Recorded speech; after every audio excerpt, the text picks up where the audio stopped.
이 3권이거든요. 구원자는 누구냐? 예수 그리스도. 그래서 구약에서 하나님께서 구원자를 보내준다고 하는 약속이 있습니다. 그래서 구약에서 구원자를 보내준다는 약속 제가 7가지를 뽑았습니다.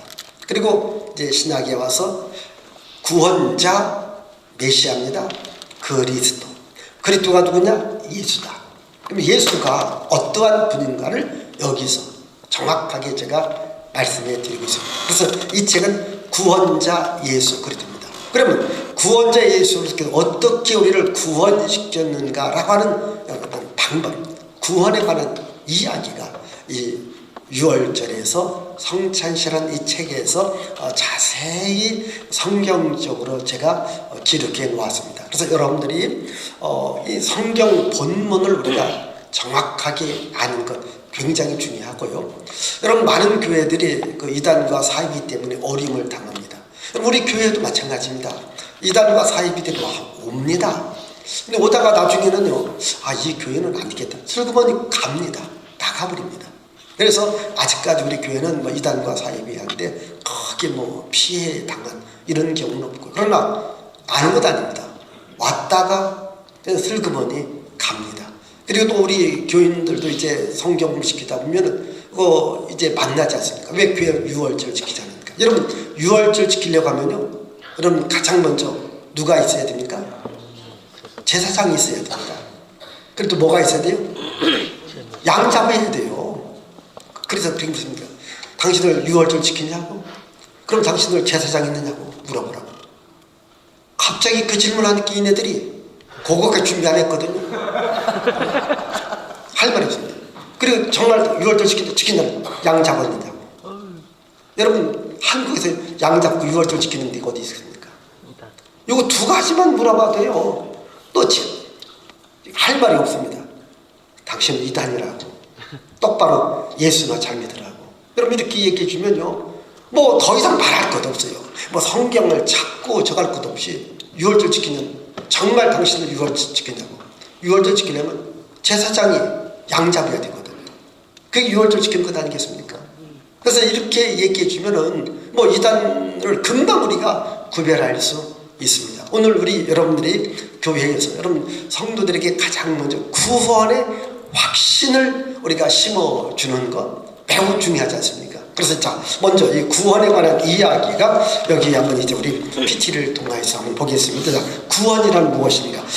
이 책의 내용은 다 있습니다. 여러분들이 이렇게 굳이 이렇게 뭐 적을 필요는 없습니다. 제가 다 적어놨습니다. 책에다가 제가 다 적어놨으니까 설명을 한번 들어보는 것, 그게 중요합니다. 자, 그럼 구원이란 무엇입니까? 자, 한번 보여주십시오. 이제. 예, 구원. 여러분, 저주에 있는 사람들이 축복으로, 죄인이 의인으로, 사망에서 생명으로, 지옥에서 천국으로, 마귀 자식에서 하나님의 자녀로 우리가 옮겨져 가는 것, 이걸 구원이다.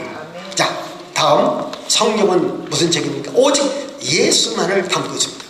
여러분, 구약은 뭘 담고 있습니까? 인간을 구원하기 위해서 오신 메시아에 대한 예언을 담고 있고, 신약은요, 그 인간을 구원하기 위해 오신 그리스도를 담고 있습니다. 자, 우리 한번 요한복음 5장 39절 읽습니다. 너희가 성경에서 영생을 얻은 줄 생각하고 성경을 연구하거니와 이 성경이 곧 내게 대하여 증언하는 것이니라. 자, 요한복음 20장 31절 읽습니다. 오직 이것을 기록한 너희로 예수께서 하나님의 아들 그리스도이심을 믿게 하려 하며 또 너희로 믿고 그 이름을 힘입어 생명을 얻게 하려 함이니라. 네, 그럼 왜 구원이 필요한가? 자, 첫 번째, 인간이 죄인이기 때문에 구원이 필요하고요. 그럼 죄는 어디서부터 왔는가? 자, 창세기 3장 1절입니다. 그런데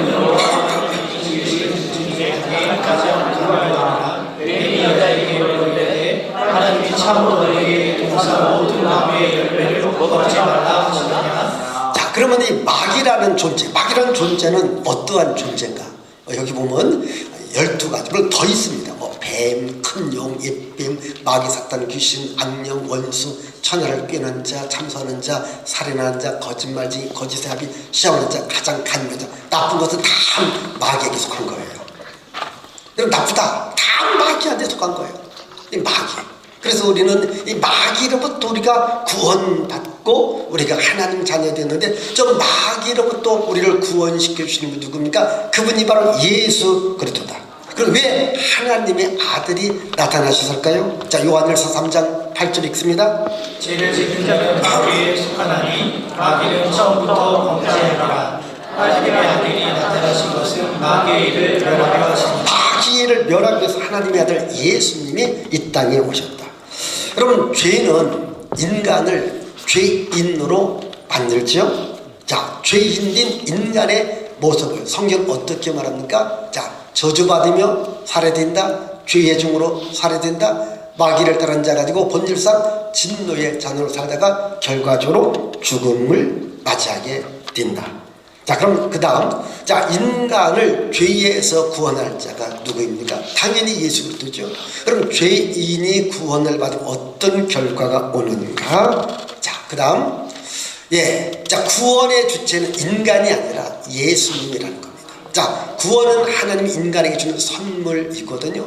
예수께서 죽기 전에 다 이루었다는 말씀은 무슨 의미입니까? 요한복음 19장 30절을 읽습니다. 예수께서 신부를 나누신 후에 이르시되 다 이루었다 하시고 머리를 숙이니 영원히 떠나가십니다. 자, 여러분, 저기서 저는요, 요한복음 19장 30절이 굉장히 중요하다고 여깁니다. 거기 다 이루었다. 그 말이 뭡니까? 인간의 죄값을 예수께서 십자가에 죽으면서 다 갚으셨다. 여러분, 우리들의 모든 죄값을 다 주께서 갚아주셨습니다.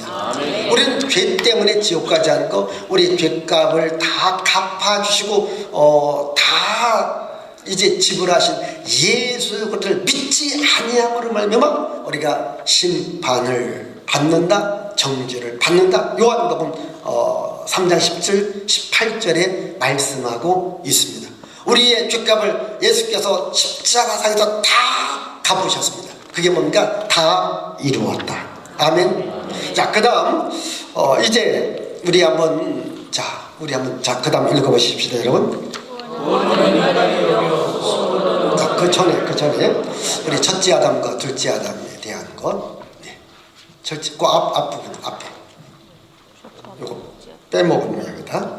첫째 아담하고 둘째 아담이 있는데, 자, 그 다음, 자, 그 다음, 구원은 다시 읽습니다. 시작. 구원은 인간에게로 소문으로 너희를 가르치고 하는 것이 아니라 예수님의 십자가의 죽음과 부활을 믿음으로 되는 것이다. 다 이루었다는 말씀은 예수님이 인간의 죄값을 다 지불했다는 선언이다. 인간이 해야 하는 일은 아무것도 없고 단지 예수님을 믿는 믿음만 있으면 구원을 받는다. 여러분, 자, 제가 물어보겠습니다. 사람은 이 지구상에 몇 종류가 있을까요? 두 종류. 제가 이렇게 말했습니다. 두 종류. 어떤 사람은 몇 종류냐?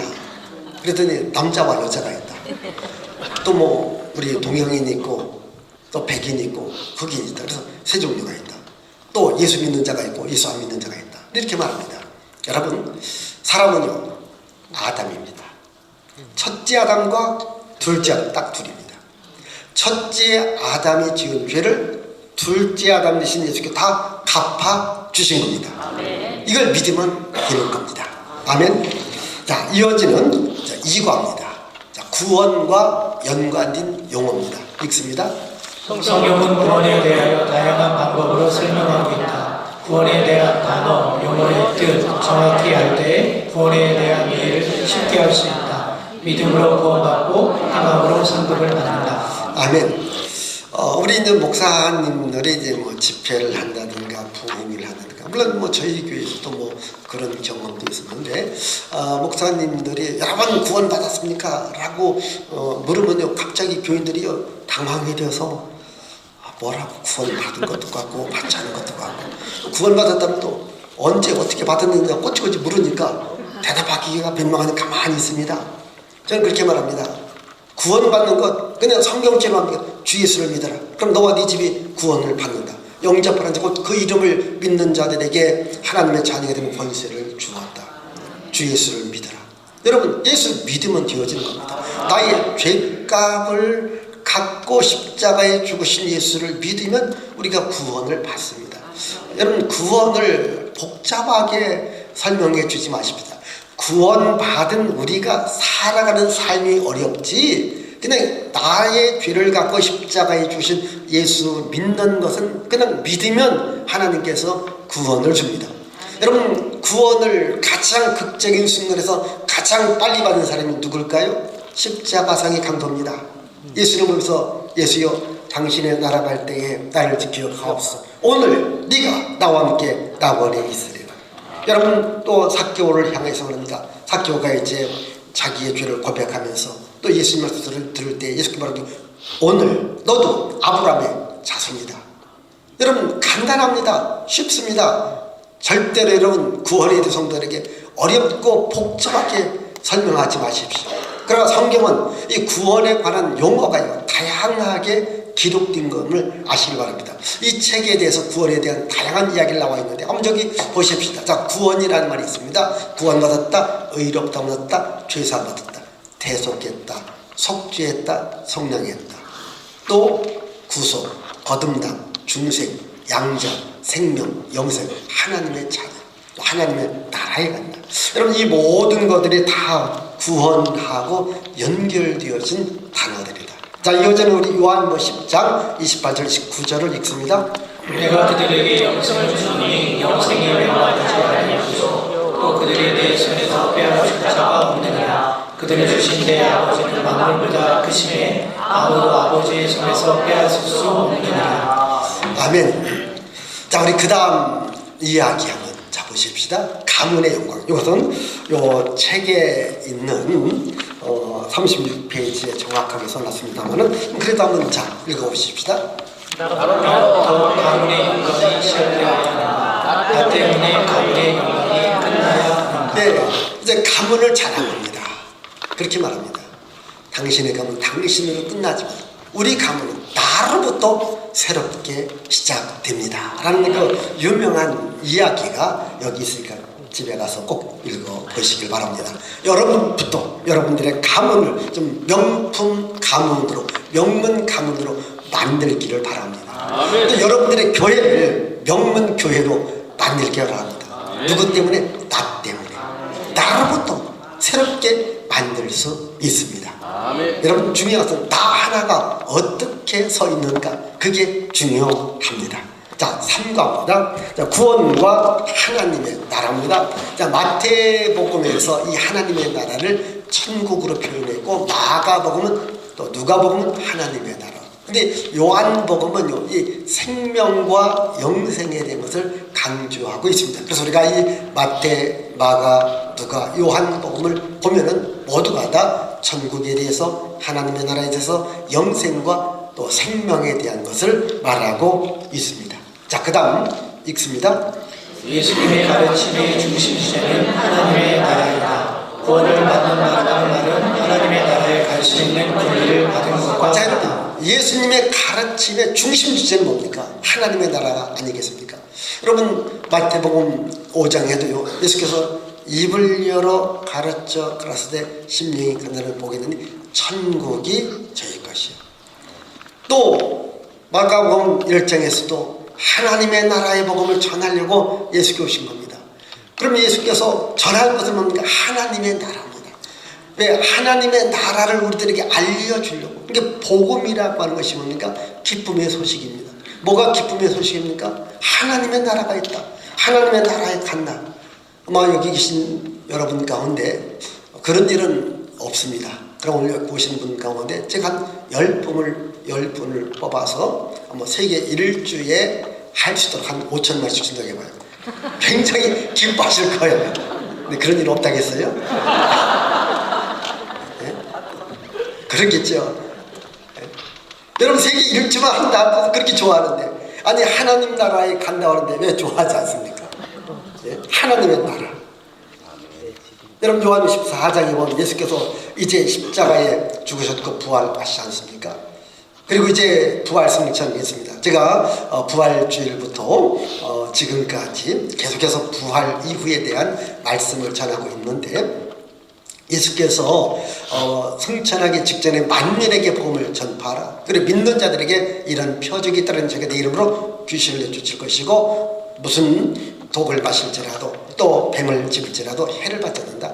그리고 예수 이름으로 기도할 때 병든 자에게 손을 얹고 기도할 때 고침 받는다. 이렇게 말씀하고 있습니다. 그러면서 이 말씀을 마치시고 하늘나라로 가셨는데 왜 가셨는가? 요한복음 14장 1절 이하에 보니까 바로 예수께서 우리 위해서 집을 거처를 다 만든 후에 다시 오시마 약속했습니다. 여러분, 하나님의 나라, 우리 성도들에게 이 하나님의 나라를 심어줘야 돼요. 오늘 이 땅의 나라가요, 여러분, 많은 사람들이 이 땅의 나라, 이 땅의 문화, 이 땅의 신앙, 이 땅의 문화를 따라서 여러분 얼마나 많이 살아가고 있습니까?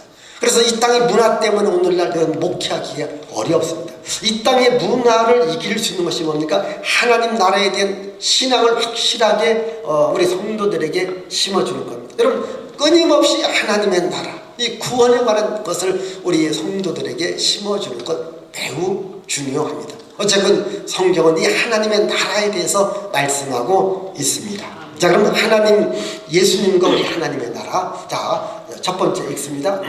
예수님께서 가장 먼저 하나님 나라를 선포. 두 번째. 예수님께서 가장 먼저 하나님의 나라를 가르침. 세 번째. 예수님께서 제자들에게 하나님의 나라를 전파하라고 함. 자, 네 번째. 하나님의 나라는 세상에 속한 나라가 아님을 알려줌. 다섯 번째. 거듭나야 하나님의 나라에 들어간다고 하심. 예, 이렇게 요거 성경에 다 있는데 여러분들이 이 책을 이제 공부하다 보면 또 여러분들이 알고 있는 또 많은 성경적 지식도 있고 체험도 있습니다. 이것을 성도들과 함께 알려주면 좋고요. 또 이 책의 내용을 갖고 여러분들이 주일 저녁이든지 수요일 저녁이든지 한번 설교하시면요, 이 책이 하나의 그냥 이렇게 교환이 될 수 있어요. 여러분들이 또 성경을 연구하고 가르치면 또 은혜가 새롭게 일어납니다.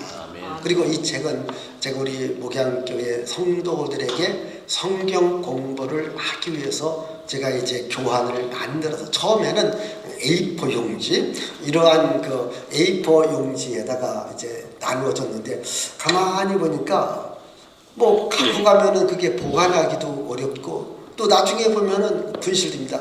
안 되겠다, 책으로 만들어야 되겠다. 그래서 이게 책으로 나온 겁니다.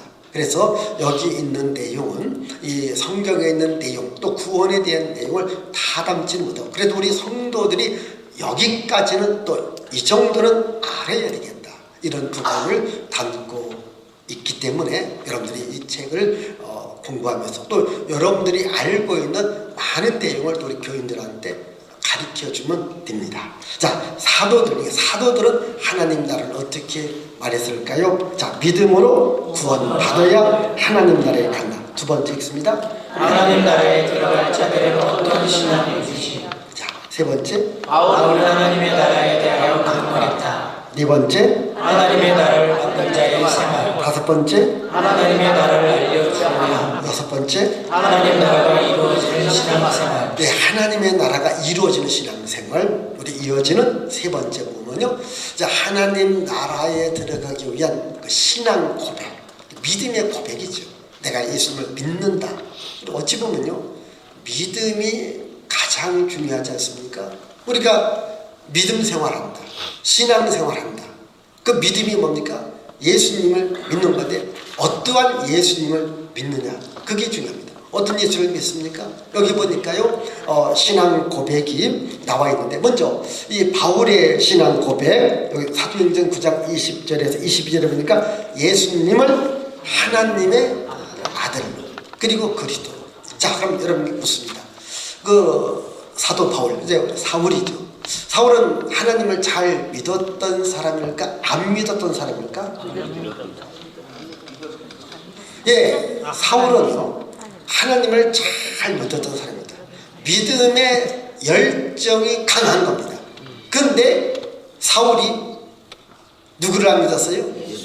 예수님을 안 믿었는데, 그럼 무슨 예수를 안 믿었습니까? 예수가 하나님의 아들이고 예수가 그리스도라는 것을 안 믿은 거예요. 여러분, 자, 오늘도 유대인들이 있습니다.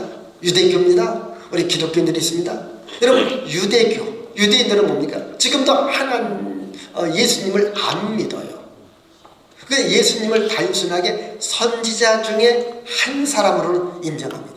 그러니까 예수가 구약에 예언된 메시아다, 그리스도다 안 믿어요. 그래서 예수를 하나님의 아들이다, 그리스도다 하면은 이것도 신성을 모독한다. 여러분, 예수께서도요, 십자가에 죽은 마지막 죄목이 뭘까요? 저가 사람이면서 하나님의 아들이라고 했다, 그리스도라고 했다, 신성모독이다. 그래서 예수님을 십자가에 처형하게 된 겁니다. 그래, 그 당시 유대인들입니다. 이들은 구약 성경에 정통한다 할지라도 예수님을 하나님의 아들로, 그리스도로 안 믿는 겁니다. 우리가 예수 믿으세요, 이 말은 예수님을 하나님의 아들로, 그리스도로 믿으십시오. 아멘. 그래서 사도행전 9장에서 이 사울이 회심하게 되지 않습니까? 회심해서 그 첫 번째 고백, 예수님이 하나님의 아들이었구나, 예수님이 그리스도였구나 고백을 합니다. 그때부터 이 사울에게 뭐가 옵니까? 핍박이 옵니다. 그러니까 유대교 입장에서는 사울은 배신자예요. 아니, 예수를 그리스도로 믿는 자를 잡아오라고 하니까 자기가 꼬꾸라졌어. 예수님을 그리스도로 믿고 그를 따른다. 그래서 이 유대인들이 이제 거꾸로 이 사울을 죽이려고 하지 않습니까? 이만큼 예수님을 그리스도로 믿는 것이 중요합니다. 그럼 우리 이제 베드로의 신앙 고백입니다. 마태복음 16장 8절, 예수님을 어떻게 믿습니까? 주님으로 그리스도로 살아신 하나님의 아들. 여러분, 마태복음 1장, 2장, 3장 예수의 탄생이 나와 있죠. 4장에서 예수께서 세례를 받습니다. 5장, 6장, 7장 산상순을 하십니다. 8장부터 15장까지 예수께서 각종 병든 자와 기적과 이적과 능력을 행하십니다. 그러면 여지까지 예수님처럼 병든 자를 고쳤고 죽은 자를 살리셨고 또 각종 이적을 행한 사람은 없습니다. 이것은 하나님만이 할 수 있습니다. 그리스도만이 할 수 있습니다. 그래서 16장에 가서 이제 예수께서 제자들에게 묻습니다. 자, 세상 사람들이 나를 누구라 하느냐 했었을 때, 예레미야 같습니다, 선지자 중에 하나 같습니다, 세례요한 같습니다. 예수께서 다 고개를 저려요.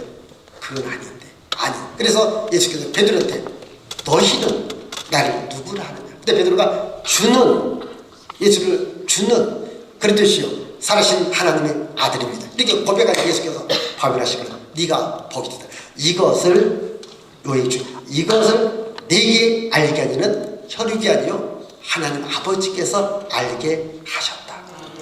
그러니까 여러분, 예수님을 나의 주, 나의 그리스도, 나의 하나님을 아는 것은 영적으로 하나님께서 은혜 주셔야 알 수 있습니다. 아멘. 여러분, 우리 성도들이요, 예수님을 그리스도로 믿어야 됩니다. 그러면 구원받습니다. 참 안 믿어요. 근데 그 안 믿는 것이 안 믿어지는 거죠. 여러분, 믿어지는 것은 은혜입니다. 아멘. 믿어지는 것도 은혜입니다. 저는 고등학교 때 예수 믿고 고등학교 때 목회자가 된다고 이제 고백하고, 그리고 고등학교 좀 먹고 바로 신학교 가서 이른 나이에 목사가 돼서 지금까지 옵니다. 저도 지난 저의 삶을 보면요, 참 저는 신기한 것이 뭐냐면 이 성경의 말씀이 의심 가는 게 하나도 없이 다 믿어지더라고요. 지금 하나님 나에게 은혜를 주었구나. 어떤 분들은요, 목사님들도요, 어떤 분은 안 믿어진대요. 혹시 안 믿어지는 분 있습니까? 은혜 받으셔야 돼요. 하나님 나에게 은혜를 주세요. 은혜 주세요. 은혜 주세요. 아니, 예수께서 말했잖아요. 보세요. 베드로가 고백하고 난 후에, 그 고백을 듣고 난 후에 예수께서 비로소 제자들에게, 내가 예루살렘에 올라가서 대제사장과 서기관과 또 장로들에게 고난받고 내가 죽고 부활할 것을 말씀하시니까, 방금 주는 그리스도시요 사실 하나님 아들 고백했던 베드로가, 예수님 그리하지 마옵소서. 사탄아, 내 뒤로 올라가. 네가 하나님 일을 생각하지 않고 사람 일만 생각한다면서 이 베드로를 책망하들 보면은, 예수님을 나의 주, 나의 그리스도, 나의 하나님으로 믿는 것은 하나님의 은혜입니다. 아멘. 이걸 여러분들이 내가 믿고 또 이것이 우리 성도들에게 잘 믿어지기 위해서는 교회가 은혜로운 분위기가 되어져요. 하나님의 은혜가 있어야 예수님을 나의 주님으로, 나의 그리스도로, 나의 하나님으로 믿는 겁니다. 여러분, 이런 고백 가운데, 바울이 이런 고백 가운데 정말 자신의 전 생애를 놓고, 여러분 사도행전을 보십시다. 복음전을 간단합니다. 예수가 그리스도이십니다. 예수가 하나님의 아들입니다. 예수께서 너희들이 죽였지만 하나님이 살리셨습니다. 이걸 강조하고 있습니다. 그래서 우리 신앙 고백은 가장 중요한 겁니까? 예수를 나의 주님으로, 나의 그리스도로, 나의 하나님으로 믿는 게 중요합니다. 우리 한번 도마를 보십시다. 자, 우리 부활을 의심했던 도마의 신앙 고백, 요한복음 20장 28절에 나와 있죠. 예수님을 뭐라고 합니까? 나의 주님, 나의 하나님. 다른 제자들은 예수님을 보았고, 예수님을 보았다는 말을 들었지만 도마는 자기 눈으로 예수님을 보되, 특별히 눈으로 보는 것으로 만족하지 않고 자기 손으로 예수님의 못자 복난손을 보는 것이고 옆길을 만져봐야 알겠다라고 말합니다. 그때 예수께서 나타납니다. 도마야, 네 손을 내밀어 나의 손을, 나의 귀를 만져봐라. 그때 도마가 뭐랍니까? 나의 주, 나의 하나님이라고 고백하지 않습니까? 그때 예수께서 말합니다. 도마야, 너는 나를 본고로 믿느냐? 보지 않고 믿는 자가 복이 있도다. 여러분, 이 베드로가 베드로전서 1장 8절 9절에 너희가 예수를 사랑하는도다. 너희들이 보지 않았지만 예수님을 사랑했구나. 믿음의 결국은 영원히 구원받는 것이다. 이렇게 말씀하고 있습니다. 여러분, 예수님을 나의 주, 나의 하나님으로 고백하는 것. 여러분, 그때부터 여러분 도마가 이제 더 이상 의심하지 않고 복음을 들고 가장 먼 인도까지 가서 복음을 전했다. 이렇게 말씀하고 있습니다. 오늘 여러분 예수 믿으세요. 이 말은 예수님이 나의 주가 되시고 나의 그리스도가 되시고 나의 하나님이 되십니다. 왜 여러분 나의 주가 중요한 겁니까? 저는 그렇게 말합니다. 인생은 이제 정권을 교체하는 겁니다. 내 안에 뭐가 장악하고 있습니까? 마귀가 장악하고 있는, 마귀를 내쫓고 예수님을 나의 주인으로 보시는 겁니다. 아멘. 내 인생의 주인입니다. 그리고 예수님을 그리스도, 여러분 그리스도 속에는 나의 왕, 나의 선지자, 나의 제사장입니다. 구원자입니다. 예수님만이 나의 구원자가 된다. 나의 그리스도가 되신다. 나의 구원자가 되신다. 그리고 그분이 살아신 하나님 아들, 그분은 하나님이라는 거예요. 여러분 사람이 아니라는 거예요. 하나님이라는 겁니다. 여러분 세상의 모든 종교는 다 사람을 신으로 주양하고 또 어떤 물건을 신처럼 만들어서 이걸 신이라고 만듭니다. 여러분 모든 종교는 사람이 만들어서 주양합니다. 그러나 우리 기독교는 하나님이 우리를 만드셨습니다. 우리를 만들고 우리를 구원해 주셨습니다. 그 하나님께 감사 찬양 영광 돌리는 것이 우리의 신앙의 핵심입니다. 그래서 우리가 예수님을 나의 주인으로 모시는 겁니다. 예수님을 나의 하나님으로 모시는 겁니다. 예수님을 나의 구원자 그리스도로 모시는 겁니다. 이 신앙 고백이 오늘 우리 성도들에게 확신하게 우리가 가르쳐주는, 이것이 우리 목회자들의 사명이다. 아멘. 자, 하나님의 나라와 이 재림, 이 신앙 가지셔야 됩니다. 자, 한번 우리 같이 읽습니다. 신앙생활의 궁극적인 목표가 영원구원이다. 영원히 구원받았다는 것은 하나님의 제자가 되었다는 말이다. 영원히 구원받았다는 것은 하나님 나라에 갔다는 말이다. 하나님의 나라는 언제 이루어진다. 예수 그리스도의 재림으로 이루어진다. 구원을 받은 하나님의 자녀들은 예수 그리스도의 재림을 사모하며 살고 재림의 복음도 전하며 살아야 한다. 자, 여러분 우리 영원히 구원받았다고 해서 우리가 하나님의 자녀가 되었고 하나님 나라에 간다는 거잖아요. 그리고 여러분 언제 하나님 나라 갑니까? 예수 그리스도 이 땅에 다시 오실 때 이 재림 신앙으로 무장해야 됩니다. 제가 이 고등학교 3학년 고무력 2학년 이제 겨울방학 고등학교 3학년 무렵에 저는 공주에서 학교 다녔기 때문에 이 공주에 보면 제가 공주 제1감리교회 다녔어요. 또 거기에 보면 공주 성결교회가 있고 또 오래된 공주 침례교회가 있고 또 있고 있습니다. 그러면 이제 부흥회를 적게 합니다. 그러면요 저는 앞으로 목사들이 사니까 하여튼 저녁만 되었지만 부흥회를 순례를 합니다. 근데 이상하게 한 교회가 같이 않더라고요. 이 교회 끝나면 저쪽 교회 다닙니다. 그러면서 그때의 이 종말에 관한 이야기, 재림에 관한 것을 한 시리즈로 했던 것이 지금도 기억에 생생합니다. 아, 그래. 세상 끝날이 있다. 예수 다시 오시는 날이 있다. 하나님의 나라가 있다. 그래, 내가 예수 복음 전해야 되지. 그때부터 지금까지 항상 예수 재림에 대한 신앙, 그리고 하나님 나라에 대한 신앙, 그러니까 이 복음 전해야 되겠다. 그래서 여러분 목사가 되어서 지금도 이 복음을 전하는 겁니다. 우리 모두가 다 이 재림의 복음을 전해야 됩니다. 하나님 나라의 복음을 전해야 됩니다. 그럼 먼저 성도들에게 구원의 확신을 심어주는 것 매우 중요합니다. 아멘. 아멘. 자, 그러면 여기 예수님이 말씀하시는 재림과 종말, 마태복음 24장, 마가복음 13장, 마가복음 21장에서요. 또 베드로도 예수님의 재림에 대해서 말합니다. 제가 서울에서 한 2년 넘게끔 개척교를 하다가 이제 부천에 온 지 올해는 40년이 됩니다. 40년이 되어지면서 여러분 이제 부흥일을 해야 됩니다. 여러분 개척교회에 누가 여러분 옵니까? 저하고 내 동생 가족밖에 없습니다. 그러니까요, 제가요 20대부터 부흥 강사였습니다. 어느 교회? 내 교회. 내 교회 내가. 왜? 누가 올 사람이 없어요. 자체 부흥한 거예요. 근데 제가 꼭 1년마다 부흥한 주제 뭔지 아십니까? 종말론에 대한 이야기, 재림에 대한 이야기, 그리고 천국에 대한 이야기. 왜? 그게 제 마음속에 가장 심겨졌기 때문에. 그래서 항상 하여튼 어느 정도 교인들이 있을 때까지, 이제 강사님을 모셔도 되겠다 할 때까지는 제가 이제 해마다 저 자체적으로 부흥일을 한 거예요. 그래서 이 하나님의 나라의 복음에 대한 이야기, 재림에 대한 이야기, 세상 종말에 대한 이야기.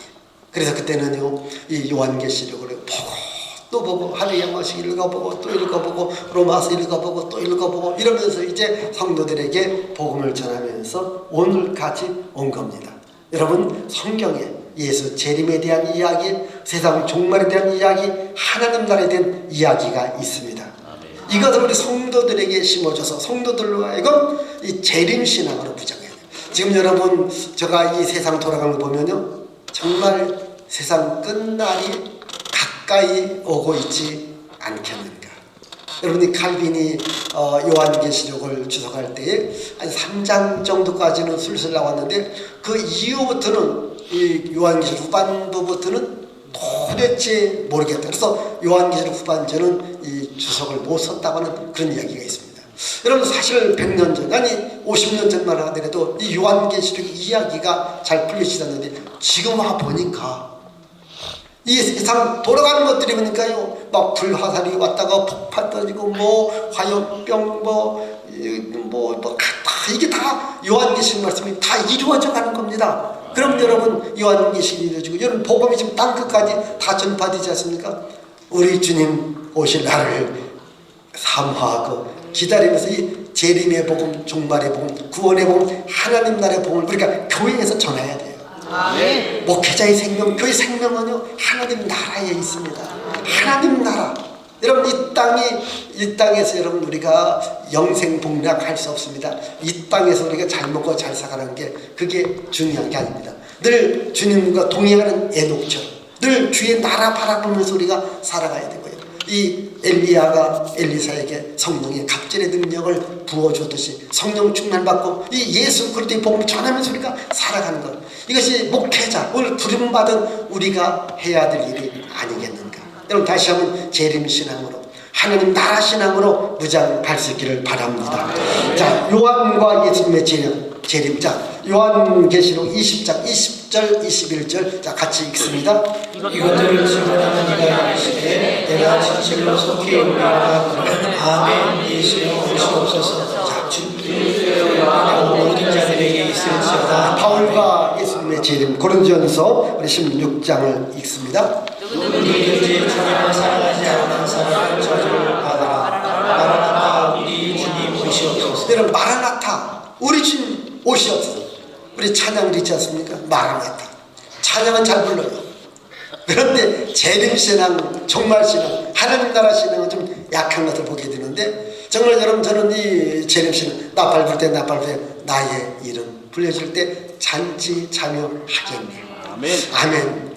정말 하나님 나라에 우리가 영원한 잔치에 참여한다는 것, 이것이 여러분 얼마나 큰 기쁨이고 행복입니까? 어쨌든 우리가 하나님 나라에 대한 확신을 여러분들이 가질 수 있기를 바랍니다. 아멘. 자, 우리 한번 또 글 읽어보십시다. 하나님 나라를 알고 소망하며 사는 자들은 신경 신앙과 재림 신앙으로 무장해야 한다. 재림의 복음과 하나님의 나라의 복음을 전해야 한다. 저는 여러분에게 순교신앙과 재림신앙, 제가 또 이제 고등학교 다닐 때부터 또 신학교 다닐 때도 이 순교자들에 대한 책을 많이 읽었어요. 제가 특히 신학교 다닐 때에 우리 한국 기독교 100년이라고 하는 책이 있습니다. 제가 그 책을 읽으면서 참 많은 은혜를 받았습니다. 혹시 여러분 한국 기독교 100년사라고 하는, 나중에 또 후편도 나왔습니다. 거기 보면 정말 초대교 우리 한국교회에 복음이 들어오고 외정치하를 당하고 6.25 사별을 당하면서 우리 그리스도인들은 얼마나 이 어려움과 고난을 당했는지 모릅니다. 그래서 제가 그 책을 읽으면서 좀 많은 은혜를 받고, 그래, 순교신앙으로 무장하리라, 재림신앙으로 무장하리라, 종말신앙으로 무장하리라, 이런 믿음을 가진 겁니다. 저는 여러분들도 이 성경을 알았다면 성경 말씀이 내 신앙으로 이 기둥이 세워져 있어야 돼요. 이 교회에도 보면 기둥이 있지 않습니까? 여러분 내 안에 내 신앙의 기둥이 그게 분명히 서 있어야 되는데, 저는 말한다면 저는 그렇습니다. 순교신앙입니다. 재림신앙입니다. 종말신앙입니다. 하나님 나라 신앙입니다. 이것으로 우리 목회자들이 아주 똘똘똘똘 뭉쳐져 있어야 됩니다. 재림신앙으로, 순교신앙으로, 하나님 나라 신앙으로, 또 이 끝까지 이 복음 전하는 신앙으로 무장되어 있기를 바랍니다. 네, 여기까지 제가 3과까지는 이 구원에 관한 이야기를 보편적으로 이야기했고, 이제 본격적으로 4과부터는 이제 유월절과 이스라엘 백성들. 자, 우리 먼저 한번 설명 읽습니다. 유월절은 이스라엘 민족에게 있어서 최대의 축제이고 세계에서 가장 오래된 축제이다. 애굽의 430년 노예 생활에서 해방된 기념일이다. 유월절은 애굽에서 고통받고 있는 이스라엘 백성을 구원한 사건이다. 이스라엘 백성이 사는 길은 하나님이 정한 양을 잡아 그 피를 문설주와 임방에 바르고 고기를 먹는다. 어린 양의 피가 있는 집에는 구원이 임했고 어린 양의 피가 없는 집에는 죽음이 임했다. 피가 있는 집에 죽음이 넘어갔기 때문에 유월절이라고 한다. 예, 요 책에도 이런 내용도 이제 자세하게 써놨기 때문에 여러분들이 책을 잘 읽어보시고, 또 여러분 나름대로 한번 이렇게 연구를 좀 많이 해보셔야 됩니다. 제가 이렇게 성경 공부 교재를 쓰면서 나름대로 참 많이 공부를 했습니다.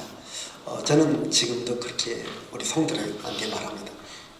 나는 영원한 고3이다. 고등학교 3학년이다. 늘 공부를 해요. 이 성경 갖고 싫어요. 성경 한 구절 한 구절을요 깊이 읽다 보면 그 속에서 진리가 있고 생명이 있고 하나님이 하시는 일을 우리가 알 수 있습니다. 제가 이 6월절에 관한 것을 나름대로 6월절에 관계된 어떤 책이든지 어떤 이야기든지 이 책을 쓰기까지 참 많이 읽어보고 공부했습니다. 그러면서 성경 본문, 여러분 가장 중요한 것은 그 어떠한 책보다도요 성경 본문이 가장 중요합니다. 아멘. 그리고 여러분들이 성경을 잘 이해할 때에 다른 책들도 중요하지만요, 이 성경에 보면요 번역 성경들이 있어요. 자, 예를 들자면 우리가 좀 갖고 있는 것을 개역 개정이라고 해요. 그 전의 성경을 개역 한글이라고 해요. 이 개역 개정이 좀 어렵기 때문에 현대적 언어로 써놓은 책이 바로 새 번역입니다. 여러분 새 번역을 보시면 됩니다. 그리고 현대인의 성경이라든가 쉬운 성경이라든가 이런 성경들입니다. 뭐 영어 성경 이런 성경을 이렇게 쫙 비교해서 보면은요 성경을 이해하는 데 굉장히 도움이 많이 됩니다. 그냥 우리 성경 하나만 갖고 보면은 어려운 부분이 있습니다. 저도 지금도 늘 설교 준비할 때는 이게 보면 여러 번역 성경의 말씀 담은 읽어보고 참교합니다. 그러면 어떻게 우리 교인들한테 쉽게 설명할까? 여러분, 제 설교는요 굉장히 쉽습니다. 그러나 쉬어도 내용은 있습니다. 제가 여러분 나온 책 가운데 제가 이 총회 때에 유다 사람들을 주었을 겁니다. 지금 기독교연합신문에 레위 사람들이 연재되어 납니다. 그리고 하나님은 누구인가? 다 600페이지가 넘습니다. 다 교회 설교한 것들입니다. 주일 낮에 설교했고 저녁에 설교했고. 이런 책은 또 제가 성경 공부합니다. 제가 화요일 날 오전 10시부터 12시까지 성경 공부합니다. 점심 먹고 2시부터 4시까지 또 한 타임입니다. 저녁에는 8시부터 10시까지 2시간. 중간에 한 20분 내지 30분은 휴식 시간, 교제 시간. 그렇게 성경 공부합니다. 이런 것들이 다 책으로 나오는 거예요. 그러니까 우리가 성경 본문을 우리가 잘 아는 것, 그게 굉장히 중요합니다. 자, 그럼 지금부터 이 6월절에 관한 것 한번 보겠습니다. 자, 여러분, 이스라엘 백성과 어린 양, 이게 다 설명하려고 하면은 시간이 많이 걸리기 때문에 핵심적인 것만 말씀드리겠습니다. 자, 여러분, 6월절이라는 말, 히브리어로 페사크, 넘어간다. 저는 처음입니다. 고등학교 때 성경이 6월절 나고 어쩌다 목사님이 6월절 그래서 6월달에 무슨 절기가 있냐? 6월달 하는 그렇게 생각 안 하시는 분들은 현명하신 분입니다. 저는 조금 미련해서 왜? 성경 아무것도 모르니까. 그리고 어떤 분은 그렇게 말했다지 않습니까? 목사님이 자꾸 하박국을 성경에도 호박국이 있구나. 이렇게 생각했다고 하지 않습니까? 그렇게 또 어떤 분은 신학 쩍쩍하니까 왜 자꾸 저 목사님 저것을 왜 말할까? 저는 신학적으로, 문학적으로, 철학적으로, 긍정적으로 쩍 있잖아요. 이제 시골의 할아버지 같은 경우도 모르시는 분들은 그게 또 오해할 수가 있지 않겠습니까? 그래서 6월절. 사실은 우리가요, 저는 그렇게 말합니다. 우리가 이 성경을 잘 알려고 하면 성경의 용어를 우리가 잘 알면 중요합니다. 그래서 저는요, 이 성경의 용어를 알기 위해서 국어 사전, 띄어쓰기 사전, 또 단어 사전, 이런 사전이 5개지 6가지가 있어요. 지금은 이렇게 네이버라든가 다음에서 이렇게 성경 그 단어를 쳐보면 나오지만은요, 그게 없을 때는요. 왜냐면 어찌 보면요, 단어가 쉬운 것 같으면서도 어렵고, 한국말이요, 쉬우면서도 막상 쓰려고 보면요, 어렵습니다. 그게. 그래서 제가 아까 구원에 대한 용어도 자세하게 제가 써놓은 거예요. 그러니까 오늘 우리가 먼저 용어 자체를 잘 아는데요. 여러분, 성도들한테 6월절 해봐요. 지금이 4월달에 왜 자꾸 목사님 6월달 하는지. 그렇게 들리시면 참 이상해요. 제가 분명히 주보 보고 광고하지 않습니까? 나중에 못 들었다는 거예요. 교회들은 그렇습니다. 다 듣는 것 같아도요, 그게 다 못 듣고요. 또 나는 정확하게 전달한 것 같아도요, 그게 전달하는 과정에서 받아들이는 사람은 이상하게 받아들입니다. 그래서 어쨌든 우리가 단어 하나하나를 잘 설명하는 건 중요한데, 여러분, 이렇게 6월이라는 말입니까? 넘어갔다. 6월절을. 자, 그래서 여기 출애굽기 12장 13절 읽습니다. 내가 너희를 넘어가리니 대한민국에게 되어라 멸하지 않아. 12장 27절입니다. 이스라엘 자손의 집을 얻사 우리의 집에 거하시니라. 자, 세 번째, 6월절과 이스라엘 백성에게 첫 다이. 6월절은 이스라엘 백성들에게 신앙의 원년이 되어집니다. 자, 읽습니다. 6월절은 이스라엘 민족 공동체가 하나님 나라를 성하는 유월절 사건 전까지 이스라엘 민족은 애굽의 속박 아래에서 지냈다. 야곱이 자기 가족을 데리고 애굽으로 올 때 한 가족을 다리었다. 유월절 사건을 통하여 애굽을 나갈 때 한 민족의 공동체가 되었다. 하나님께서 유월절을 한 해를 시작하는 날로 정하라고 했다. 유월절은 이스라엘 민족 공동체가 출발하는 원년이 자, 왜 유월절이 중요하냐면 애굽으로 내려갈 때는 한 가족 공동체가 내려갔는데 애굽에서 430년이 지난 후에 애굽에서 나올 때는 한 민족의 공동체가 됩니다.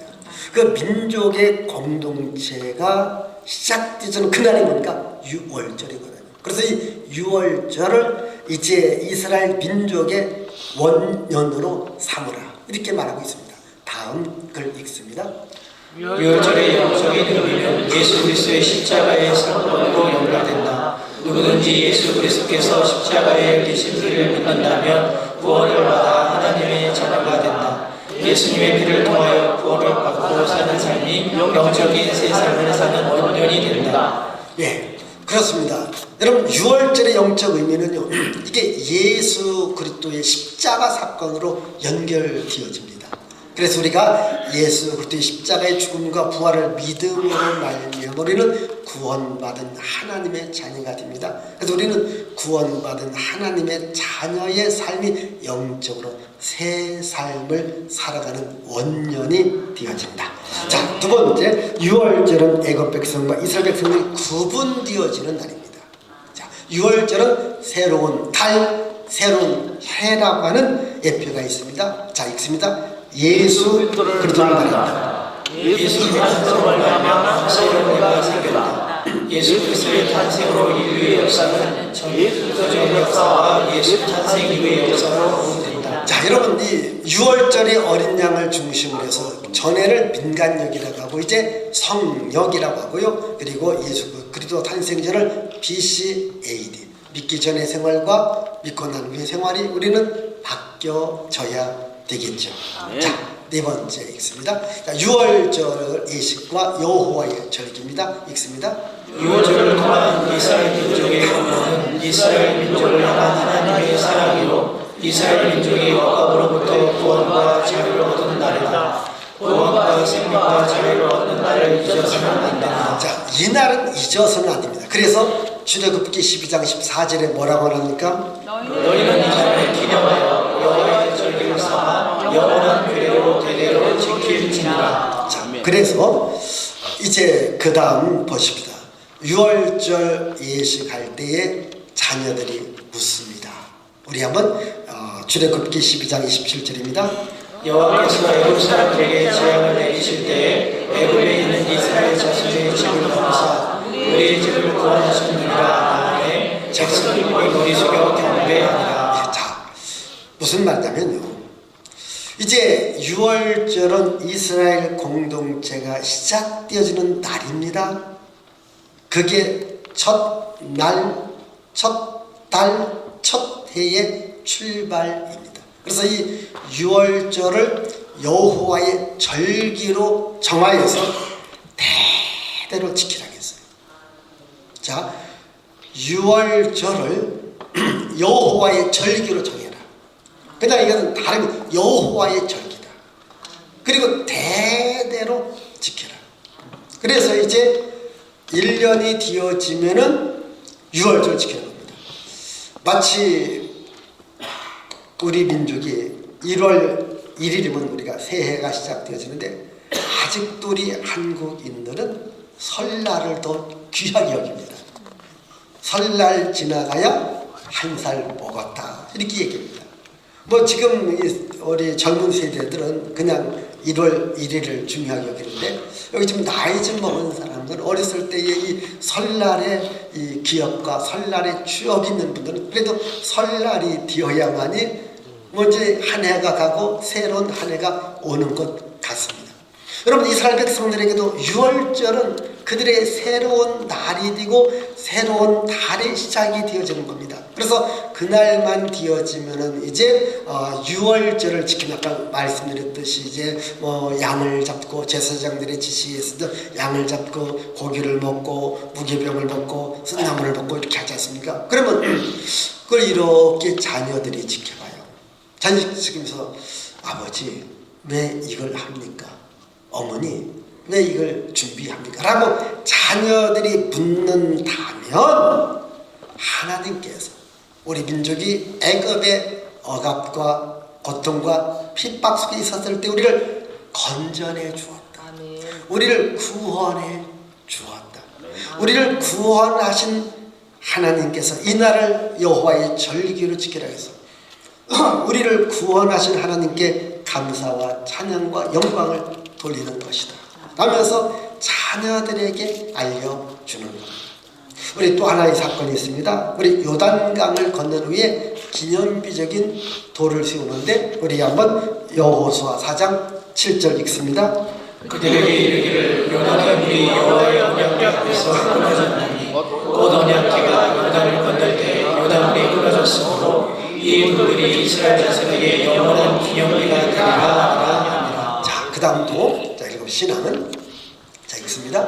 신앙은 하나님이 하시는 일을 말하는 것이다. 신앙은 하나님이 하시는 기적을 자신에게 알려주는 것이다. 신앙은 하나님의 구원을 날마다 선포하는 것이다. 역대상 16장 23절 온 땅에 여호와께 노래하며 그의 구원을 날마다 선포할 것이다. 자, 이제 애굽에서 나온 유월절이 있습니다. 광야 40년의 삶을 살아갔고 이제 마지막 요단강을 건넙니다. 여러분 알다시피 요단강을 건널 때에 강물이 범람하지 않습니까? 제사장들이 앞장설 때에 요단 강물이 그치게 됩니다. 그래서 요단 강물이 그쳤을 때에 이스라엘 백성들이 건너갑니다.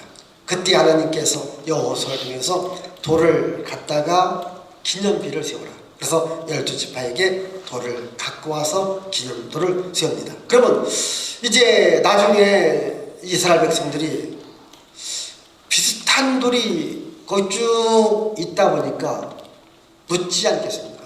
이 돌들이 무엇입니까? 라고 한다면 하나님께서 우리에게 젖과 꿀이는 땅을 주었는데 이 땅에 들어올 때에 강물 때문에 굉장히 어려웠는데 하나님께서 요단강을 막으사 우리를 건너게 했다. 그래서 우리가 이 땅으로 들어오게 됐다.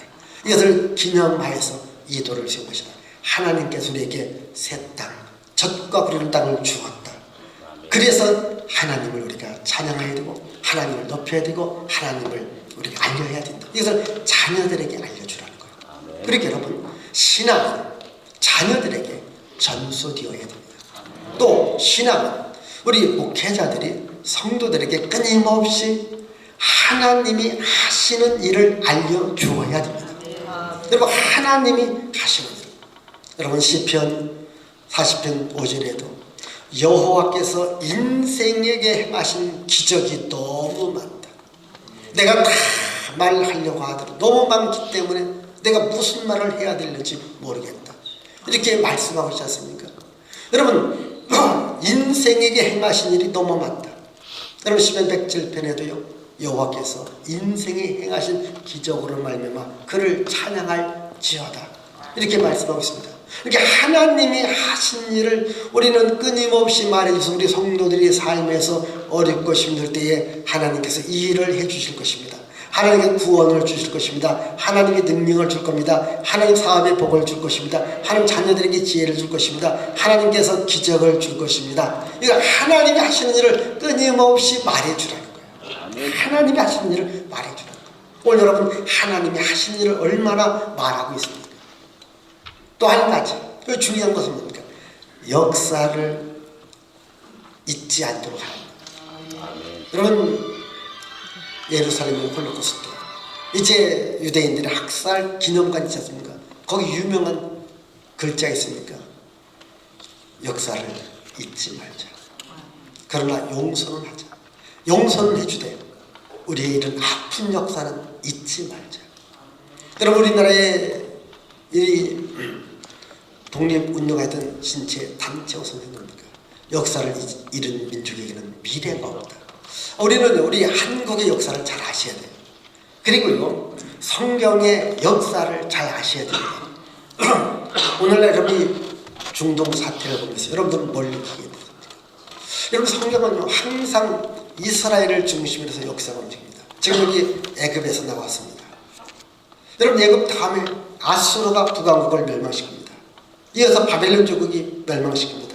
페르시아 제국, 헬라 제국, 로마 제국, 그때 예수가 탄생하십니다. 여러분, 오늘날 그 이라크, 이란, 그게 여러분 아수르, 바벨론, 페르시아. 여러분, 이란의 원조가 누군지 아십니까? 고레스 왕을 이란 백성들은요, 자기들의 원조로 생각합니다. 이게 페르시아 제국입니다. 우리가 좀 이사야를 보면 하나님의 심판이 온 땅에 있을 것을 예언적으로 말해주고 있는데, 그것이 오늘날 이렇게 저는 중동 전쟁을 보면서도 이 성경의 역사를 보고, 그래서 하나님께서 마지막에 바로 하나님을 섬기는 자들에게 하나님께서 구원의 은혜를 내리어 준다. 역사의 흥망성쇠를 여러분 누가 쥐고 있습니까? 하나님께서 쥐고 있다라는 겁니다. 이런 역사를 우리가 아는 거예요. 그래서 여러분이 세계 역사는요, 성경의 역사입니다. 그래서 세계 역사가 다 성경을 통해서 다 증명되어 있고 성경에 기록된 대로 있습니다. 그래서 우리는 하나님이 하시는 일을 우리가 알려주는 거예요. 저는 늘 그렇게 말합니다.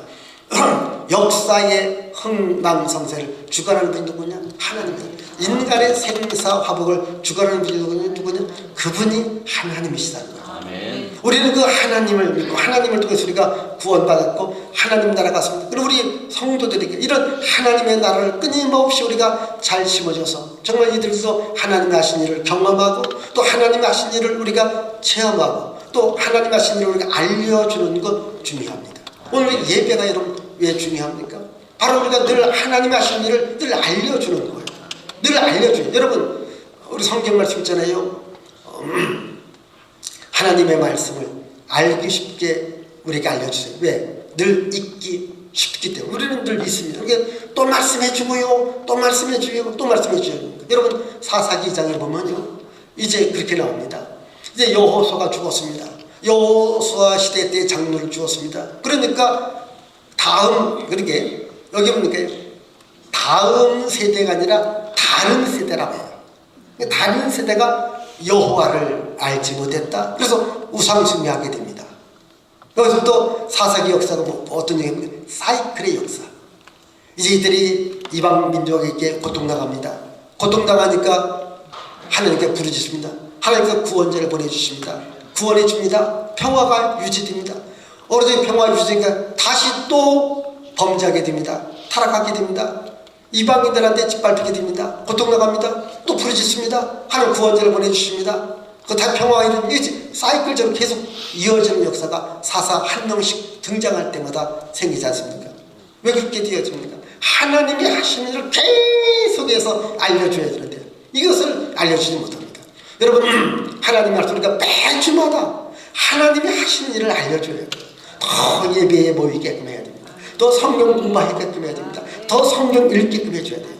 왜냐하면 지금 세상이 무섭게 우리 성도들을 그냥 세상으로 문화로 자꾸 끌어갑니다. 그럼 우리 목회자들은요, 그분들을 정말 교회로 말씀 안으로 성령의 인도와 성령의 지배받고 해줘야 됩니다.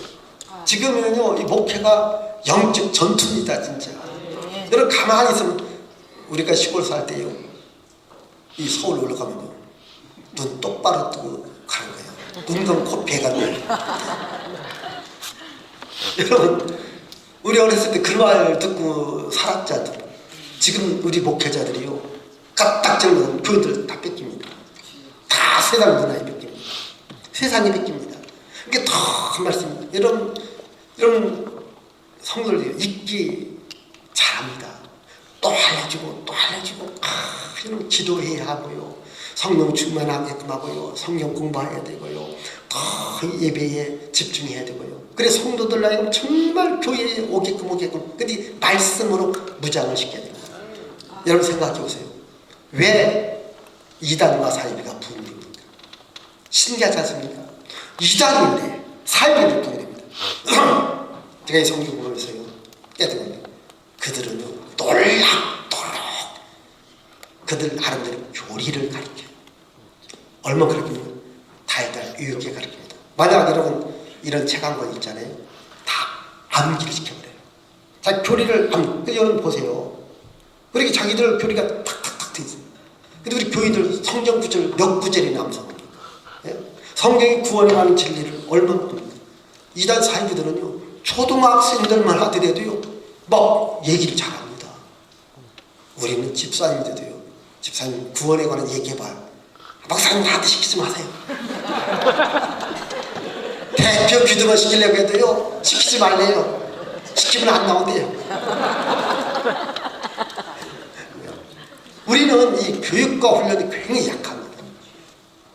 제가 이 성경 공부하면서 그렇게 말합니다. 제자는 태어나는 것이 아니라 만들어진다. 아멘. 만들어지는 거예요. 여러분 이 부처녀라는 이정에서 그래서 우리 교회 이정로 된 것은 제가 얼마나 공부를 시키는지 모릅니다. 이 제자 교육입니다. 그리고 예배 때도요 성경적 설교를 다 합니다.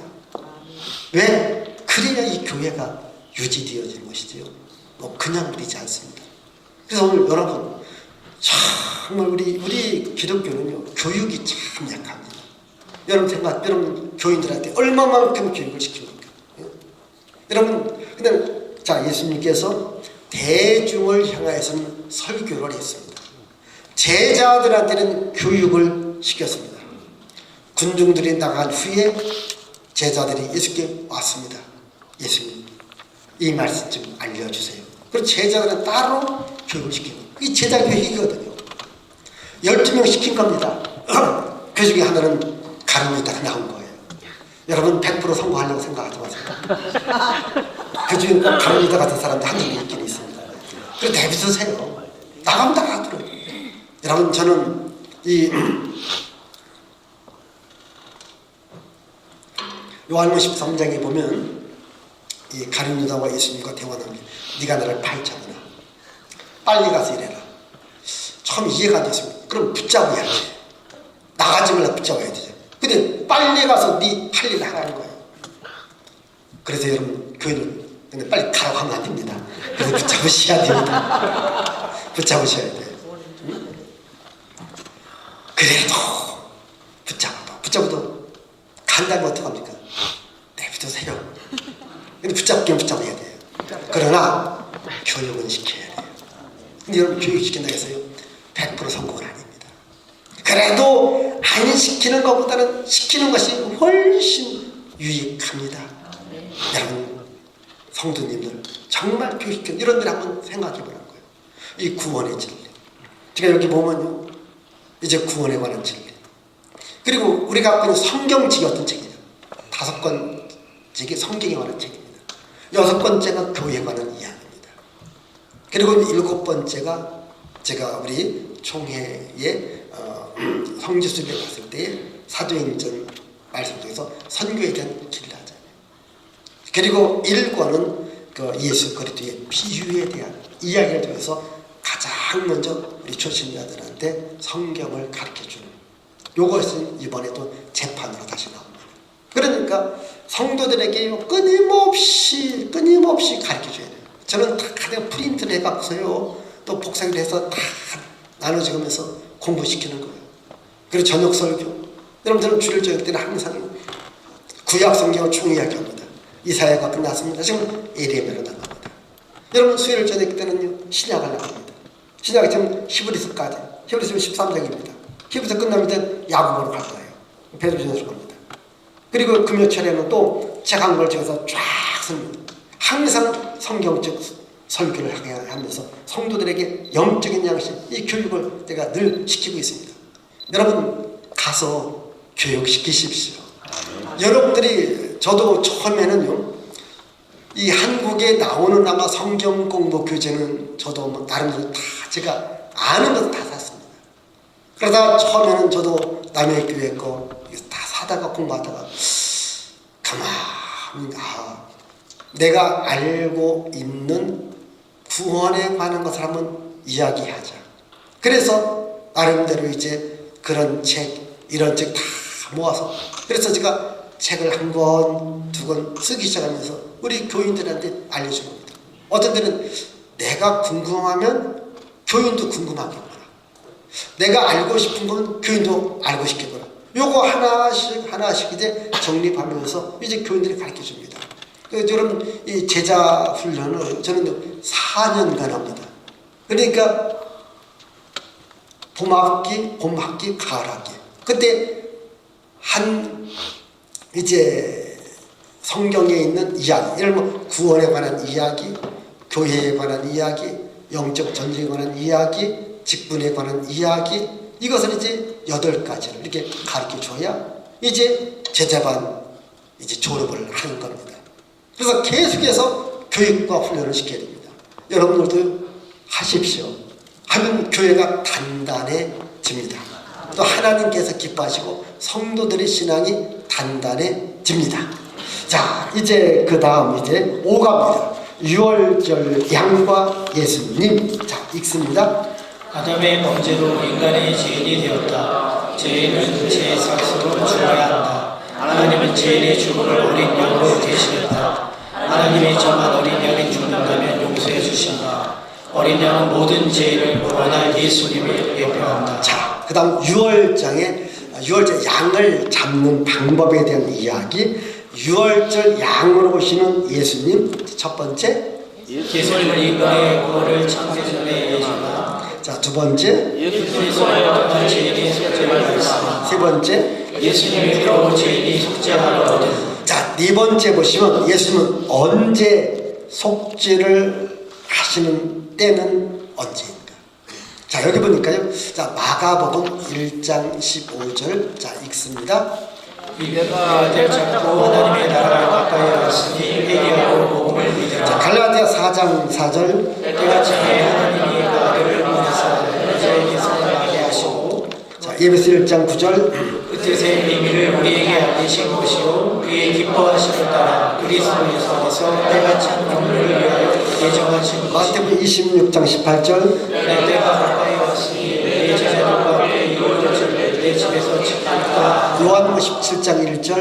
예수께서 말씀하시고 우리가 하늘을 올려주시되 아버지의 때가 이르렀으니 아들을 영원케 하사 아들로 아버지를 영원케 하시사. 마태복음 26장 45절. 이제는 자오시라 때가 가까이 왔으니 인자가 제 손에 팔리니라. 누가복음 23장 44절. 때가 제 60쯤 되어 해가 빛을 비고 원양의 어둠이 제 90까지 계속하며. 자, 그 다음 넘겨보십시다. 자, 인간을 구원하시는 하나님의 구원 역사는 하나님께서 성경에 말씀하신 예언한 시간 안에서 이루어집니다. 자, 인간의 구원자가 되시는 분은 어느 날 갑자기 나타나는 것이 아닙니다. 하나님의 철저한 준비와 계획 속에서 이루어집니다. 하나님께서 정한 날에 세상에 와서 하나님께서 정한 방법대로 정한 때에 죽어야 됩니다. 자, 정한 방법대로 죽는 것이 뭡니까? 십자가에 달려 죽는 겁니다. 여러분 보십시다. 오늘날 우리나라에도요, 이단 교주들이요, 아마 최하 30명에서 한 50명 될 것 같아요. 그렇게 좀 이렇게 좀 이단을 연구하시는 분들 보면요, 한 30명, 50명. 근데 그 사람들이요, 지금도 자기가 교주라고 하는 분이 있지만요, 교주들이 많이 죽었어요. 아니, 어떤 교주는 그렇게 말합니다. 자기가 예수님이기 때문에 3일 후에 자기가 부활한대요. 근데 그 사람이 여름에 수영하다 죽었거든요. 그래서 그 밑에 따르는 사람들이 3일 후에 되면 부활한다고 해서 장례를 안 치렀대요. 근데 썩은 내가 나더라고요. 계속 썩은 내가 나더라고요. 나중에 장례 치렀는데 아직도 못 살아났어요. 여러분, 어느 날 갑자기 와갖고서 나는 정말 이단과 사이비에 빠지는 사람을 보면 참 이상합니다. 근데 교회에 집사님들이 빠지는 거예요. 어떨 때는 권사님도 빠집니다. 근데 제가 왜 빠질까? 두 가지 얘기하더라고요. 첫 번째는 하나님의 말씀을 정확하게 모르기 때문입니다. 두 번째는요, 디모데전서 4장 1절 이하는 후일에 어떤 사람들이 하나님에서 떠납니다. 왜? 미혹의 영과 귀신의 가르침을 따른다. 그들 영이 미혹되어 버린 거예요. 귀신의 가르침을 따르는 거예요. 이게 사입이 영에 딱 붙잡히면 못 나오더라. 이게 다 영적 전쟁이거든요. 그러면 그들이 거기에 빠지지 않게 우리가 또 말씀으로 충만하고 성령으로 충만하게끔 가르쳐줘야 돼요. 이겁니다. 여러분, 이 하나님의 구원의 역사, 그래서 정말 우리의 구원자는 성경에 다 예언된다. 예언된 대로 하나님께서 일하신다. 하나님의 방법대로. 우리가 이런 것만 정확하게 알아도 이단과 사이비에 빠지지 않고 또 미혹되지 않습니다. 왜 이런 미혹됩니까? 자꾸 생각이 많기 때문에, 잡념이 많기 때문에 그렇습니다. 이렇게 보면요, 이단과 사이에 빠지는 사람들 가만히 보면 생각이 많고 잡념이 많고 그리고 자기의 신념이 약한 거예요. 그러니까 사이비들이 그 사람들을 가져가는 거예요. 우리는 구원의 확신, 하나님의 말씀에 대한 성령 충만함에 대한 확신이 있어야 이 신앙을 유지할 수 있습니다. 아멘. 자, 우리 그 다음, 자, 구원자는 구원자 예수님은 십자가에 죽으셨고요. 자, 유월절 양과 뼈. 네. 자, 예수님이 죽으실 때 뼈를 꺾지 않았다. 자, 요한복음 19장 31절로 36절 한번 읽어보십시다. 빌라도에게 그들의 다리를 꺾고 예수와 함께 못 박힌 첫째 사람과 또 다른 사람의 다리를 꺾고 예수에게 이르되 이미 죽으신 것을 보고 다리를 꺾지 아니하고 일이 일어난 것은 그 뼈가 하나도 꺾지 아니하리라 한 성경을 응하게 하려 함이니라. 네, 여기 보시면요, 성경을 응하게 한다. 여러분들이 복음서를 잘 읽어보시면요, 기가 막힌 말씀이 있습니다. 그 무슨 말씀이냐면 예수께서 어떻게 하십니까? 성경을 응하게 하신다. 제가 여기 성경의 길야잡이라는 책을 통하여서 이런 얘기도 잘 써놨습니다. 여러분, 예수께서도 이 땅에 오셔서요, 하나님 아버지께서 하라는 일 하시는 말씀만 했다는 거예요. 또한 성경 말씀을 응하게 하려고, 즉 말씀에 대한 약속의 성취를 이루기 위해서 예수께서 이런 일도 하고 저런 일도 했다. 참 중요한 겁니다. 그러니까 하나님의 말씀을 응하게 하려고. 그러니까 여러분이 십자가에 죽는 사람들은 다리를 꺾어요. 왜 꺾습니까? 그게 죽음을 확인하는 거잖아요. 왜? 죽었는지 안 죽었는지 다 죽은 것 같아요. 다리를 꺾으면 아니야! 다가 안 죽은 거야. 뼈 꺾이면 얼마나 아프겠어요. 그래 다리를 꺾는 거예요.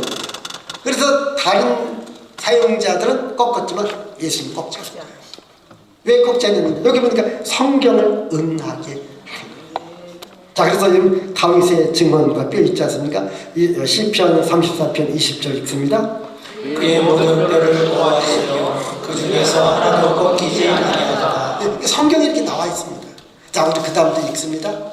사람이 약을 잡으면 뼈를 꺾는 것이 당연하다. 십자가에 체험되어 죽은 자도 뼈를 꺾고 죽음을 확인한다. 유월절에 잡은 양은 뼈를 꺾지 않으려고 했다. 사람들은 예수님을 죽이지만 예언을 어길 수는 없었다. 십자가에 죽으시는 예수님만이 우리의 구원자다. 이런 성경 하나도 다 약속이 성취된 우리의 구원자 예수 그리스도, 그분만이 우리의 구원자가 되십니다. 자, 이번에는 6번째 6과입니다. 흠 없는 유월절 양. 자, 6과. 자, 보여주십시오. 네, 읽습니다. 인간의 죄를 대속하는 어린 양을 찾기 위해서 흠이 없어야 한다. 어린 양으로 오신 예수님은 흠 없는 분이다. 우리에게 우리에게 이르는 대세는 우리 언약함을 도전하시지 못할 것이가 아니오 모든 일에 우리와 똑같이 시험을 받으신 이후에 죄는 없으십니다. 죄는 없다. 자, 1번 어린 양은 가족과 이웃. 자, 두 번째 어린 양은 흠없고 1년 된 수컷으로 한다. 자, 그 다음 읽어보십시다. 이제 예수님은 남자로 시도시킬 것을 말씀하십니다. 오늘날 신앙이 변질된 자들의 주장 중에 보면 하나님을 중성자라 하자 하나님 아버지로만 부르지 말고 어머니로도 부르자 매우 잘못된 성경 해석이다. 자, 여러분 이거 뭐 어머니 하나님 이건 잘못된 신앙이지 않습니까? 자, 그렇군. 자, 세 번째 유월절 양은 4일간 집에 간직했다 잠난다. 자, 어린 양은 흠이 없어야 된다. 그럼 왜 4일 동안 보존하라고 했는가? 자, 유월절에 사용하는 어린 양은 뭡니까? 흠이 없습니다. 자, 4일 동안 보면서 흠이 발견되면 그 양은 유월절 양으로 사용하기에 적절하지 않습니다. 그래서 4일 동안 데리고 있다가 흠이 발견되지 않으면 유월절에 제물로 사용이 된다. 그러면 자, 예수님은 모든 죄인의 구원자가 됩니다. 자, 예수님은 죄와 흠이 없는 분입니다. 읽습니다. 예수님은 백성들의 환호를 받으며 주일에 예루살렘에 입성하셨다. 월요일부터 목요일까지 4일 동안 성전을 집결하게 했으며 최후의 만찬을 통하여 자신이 어린 양이 되어 죽어야 할 것을 말씀하셨다. 예루살렘에 있는 동안 사람들은 예수님을 죽일 죄를 찾았지만 찾지 못했다. 자, 여러분 성경의 복음서의 이야기를 잘 보면요, 이제요 많은 부분이요 마지막 예수님의 일주일을 집중적으로 다루고 있어요. 마태, 마가, 누가, 요한복음을 보면요 마지막 일주일 이게요 굉장히 중요합니다. 예루살렘에 올라가고 거기서 말씀하셨고 거기서 이제 대제사장들과 이제 많은 이야기를 하면서 또 그들은 예수님한테 죽일 죄를 찾기 시작합니다. 그런데 찾지 못한 거예요. 자, 여기 예수님에게 죄를 찾지 못했다. 여기 마가복음 14장 1절 읽습니다. 이틀이 지나면 유월절과 무교절이라 대제사장들과 서기관들이 예수를 흉계로 잡아 죽일 방도를 구하며 14장 55절 대제사장들과 온 공회가 예수를 죽이려고 그를 칠 증거를 찾되 얻지 못하니 누가복음 23장 4절 빌라도가 대제사장과 우리에게 이르되 내가 보니 이 사람에게 죄가 없도다. 자, 13절 14절 빌라도가 대제사장들과 관리들과 백성을 불러 모으고 이 사람에게 죄를 찾지 못하여 23장 15절 헤롯이 또한 그렇게 하여 그를 우리에게 보내었도다. 보라 그가 행한 일을 윤리로 정하라. 자, 22절 빌라도가 세 번째 말하되 이 사람이 무슨 악한 일을 하였느냐 나는 그에게서 죽일 죄를 찾지 못하였더니 때려서 보리라 하니. 여기 보니까요 대제사장이 등장해요, 장로들이 등장해요, 헤롯이 등장해요, 빌라도가 등장해요. 다 예수님한테 뭔가 흠이 있는가, 죽일 죄가 있는가를 찾아본 거예요. 찾지 못했다는 거예요. 우리 그 다음 설명 읽어보십시다. 예수님은 예루살렘에서 4일 동안 머물면서 대제사장, 서기관, 헤롯과 빌라도 정도까지 다 동원되어 죽일 죄를 찾았으나 찾지 못했다. 이것은 예수님께서 흠이 없음을 증명하는 말이다. 예수님이 흠이 없는 어린 양으로 십자가에 죽으셨다. 죄 없는 예수님의 죽음은 우리의 죄를 갖고 죽은 죽음이다. 자, 여러분 인간이 인간의 죄값을 대신할 수 있는 다 죄가 있습니다. 그럼 만약 예수에게도요 이런 죄가 있더라면 우리 인간의 죄값을 지불하는 데 합당하지 않습니다. 그런데 예수께서는 아무 죄가 없다. 이것이 뭐냐면 공식적으로 대제사장들에게, 헤롯 왕에게, 빌라도 총독에게 다 고발해 왔어요. 찾아봤어요. 죄가 없다. 이게 참 중요합니다. 여러분, 사람이 왜 죽을까? 한번 생각해 봤어요. 사람이 왜 죽을까요? 죄가 있기 때문에 죽습니다. 그럼 여러분 안 죽는 방법이 있습니까? 죄 없으면 안 죽어요. 우리 다 죽을 거잖아요. 죄가 있다는 거예요. 그럼 여러분 아니 예수님도 죽었는데 여러분 잘 보세요. 예수님의 죽음은 자기 자신의 죽음이 아니에요. 인간의 죄를 갖고 죽으신 죽음입니다. 아멘. 쉽게 인간의 죄값을 지불한 겁니다. 그분이 그분 자신에게 죽음이 없다는 증거가 부활로 증명되지 않습니까? 다시 살아난 것은 그런 죄가 없다. 예를 들어서 그런 얘기를 합니다. 지금 우리 자녀들이 많이 컸어요. 어렸을 때에 슈퍼를 다닙니다.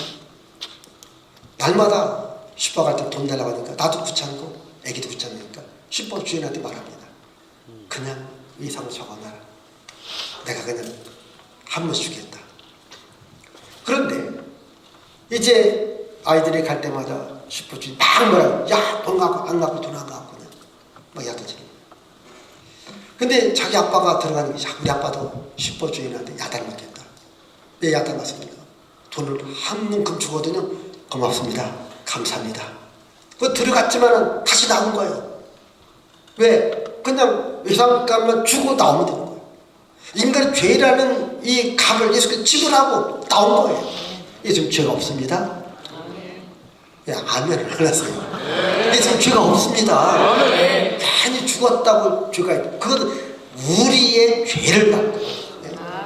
여러분, 이사야 53장 6절에도 우리의 죄를 예수께 담당시킨 거예요. 우리의 죄를 짊어지고, 보라 세상을 즐기는 하나님 어린데 우리의 죄를 짊어지고 예수께서 십자가에 죽으신 겁니다. 그럼 죄가 없다. 자, 그 다음 어린 양의 피와 예수님의 보혈 칠구합니다. 읽습니다. 구약의 유월절은 어린 양의 죽음으로 시작된다. 어린 양은 피를 흘림으로 죽는다. 그 피가 이스라엘 백성의 죽음에서 생명으로 가게 했다. 유월절 어린 양의 피는 어린 양으로 오신 예수님을 말한다. 예수님께서 십자가에서 흘리신 피가 인간의 죽음에서 생명을 주셨다. 자, 우리가 그래서 피를 보혈이라고 합니다. 자, 어린 양을 잡아 그 피를 어디에 바르는가? 어린 양의 피를 바르는 집. 자, 그 다음 어린 양의 피는 읽습니다. 어린 양의 피는 어린 양을 잡아 피를 바른 집의 표적이 된다. 표적은 무슨 뜻이냐?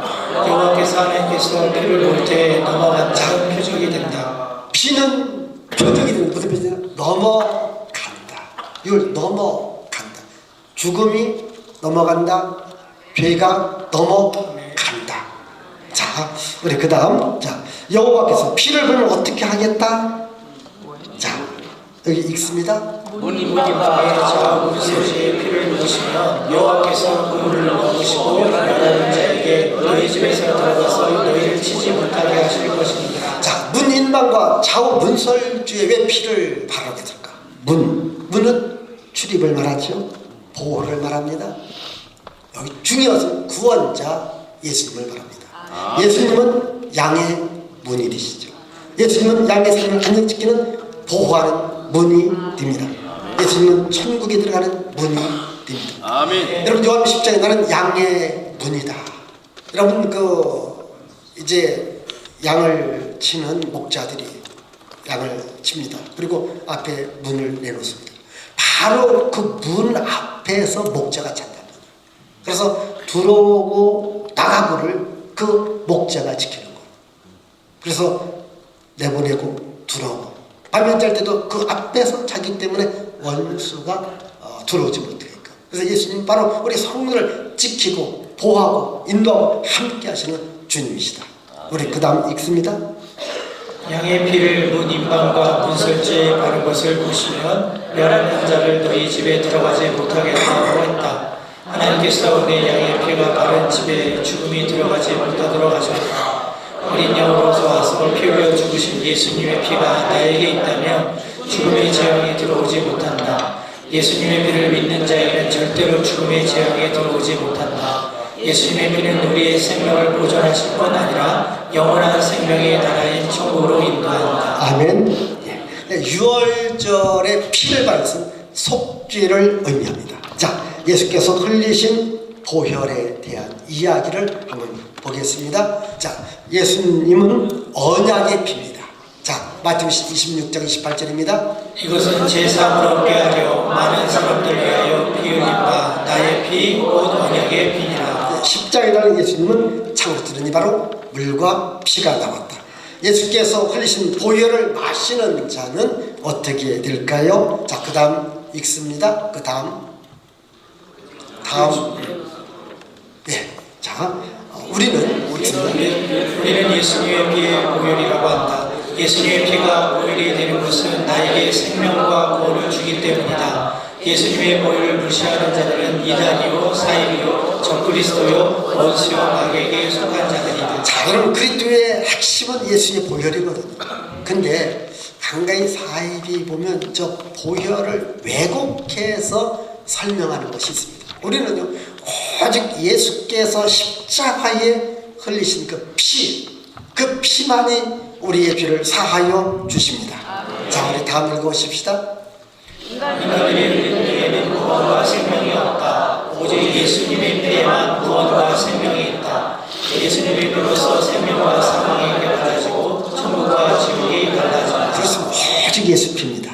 자, 예수께서 흘리신 피를 성경에 보니까요 감람산에서 기도하면서 흘리신 피가 있고 또 채찍에 맞으면서 흘리신 피가 있고 가식을 쓰시면서 흘리신 피가 있고 십자의 손과 발에 흘리신 피가 있고 십자에서 또 창에 찔려 흘리신 피가 있다는 거예요. 이 피가 우리들에게 은혜가 되고 치료가 되고 생명이 됩니다. 예수께서 채찍에 맞음으로 너희는 나음을 입었다. 예수 피에 구원과 생명이 있습니다. 예수께서 보면요 머리부터 발끝까지 온 몸의 피를 흘리셨습니다. 이것은 또 영적으로 보면은 예수의 그 보혈의 능력은 우리 머리부터 발끝까지 우리 육신의 질병도 고쳐 주십니다. 그 보혈의 능력, 보혈을 우리가 입는 것 기독교 신앙의 가장 핵심이 됩니다. 그래서 여러분 기독교 신앙은 보혈이거든요. 피거든요. 근데 이거 참 이상하지 않습니까? 여러분 교회에서요 아무리 예수 피, 그리스도의 피, 보혈을 많이 말하면요 힘이 생깁니다. 그래서 여러분 저기 세상에서요 피, 그래서 저 가시는 분들은 꼭 피를 상징하는 빨간 띠를 띠면요 무서워요. 그렇지 않습니까? 그리고 빨간 현수 나오게 검정 글씨로 팍 써놓으면 무서워요. 그러나 교회에서는요 보혈, 그리스도의 피, 예수의 피는요 힘이 생깁니다. 원수 마귀가 떠나갑니다. 예수 피에는 생명이 있습니다. 자, 그 다음 예수께서 보혈이 주는 은혜가 있습니다. 죄 사함의 은혜입니다. 죄에서 깨끗함의 은혜입니다. 죄에서 의롭다함의 은혜입니다. 죄에서 완전한 해방의 은혜입니다. 하나님과 화목하는 은혜입니다. 성무세에 되는 은혜입니다. 원수 마귀를 이기는 은혜가 있습니다. 자, 이제 8번째 6월절에 먹는 양식을 보겠습니다. 6월절에 먹는 양식, 자 읽습니다. 6월절에 고기를 먹는 것. 8과 다시 그 다음 설명. 네, 잠깐 좀 빠져먹었는데 자, 그 밤에 고기를 구워 먹어라. 자, 우리 구약의 유월절에서 양의 고기를 먹었다면 예수께서 마지막 지킨 유월절 양을 잡은 것이 아니라 자신의 몸을 상징하는 떡을 주시면 유월절 지켰다. 여기에부터 이제 중요한 이야기가 나옵니다. 우리 그 다음 한번 읽어보십시다. 자, 읽습니다. 구약에서 유월절이 와서 예수님이 지킨 마지막 유월절이다. 예수님은 세 번의 유월절을 지켜서 그 세 번째 유월절은 구약의 방법대로 드리지 않았다. 예수께서 친히 자신의 몸과 피를 주로 지켰다. 구약의 양식이 아닌 예수님이 자신이 직접 양식이 되었다. 예수님이 유월절을 지키라고 하지 않고 이제부터는 예수님이 자신이 주신 몸과 피를 먹으라고 하셨다. 예수님의 몸과 피를 맺는 떡과 포도주를 먹고 마시는 게 성찬식입니다. 유월절의 마지막 식사에서 성찬식을 해야 함을 설명하셨다. 자, 그 다음 걸 읽습니다. 이스라엘 백성들이 유월절을 지켜 하나님의 백성이 되었다. 예수님께서 십자가의 고난을 받고 죽고 부활한 이후에는 누구든지 예수님께서 나의 죄를 받고 십자가에서 죽고 부활하심을 믿으며 제사함을 받고 하나님의 자녀가 된다. 하나님의 자녀가 된 사람들은 누구든지 성찬식에 참여한다. 자, 무슨 말이냐? 예수께서 3번의 유월절을 지켰습니다. 근데 마지막 지킨 유월절은 전통적 방법에 의해서 지킨 것이 아니라 자신의 몸을 주고 자신의 피를 주면서 그리고 이것을 먹고 마시라라고 하는 이제 성찬식이 여기서 시작이 된다는 거예요. 쭉 나옵니다. 자, 그럼 우리가 구약과 신약에서 이렇게 바뀌어지는 새로운 법이 있습니다. 자, 구약과 신약에서 구약에서는 유월절이 중요합니다. 그러나 신약은 성찬식입니다. 구약은 제사입니다. 신약은 예배입니다. 자, 구약은 제사장이 있습니다. 신약은 뭡니까?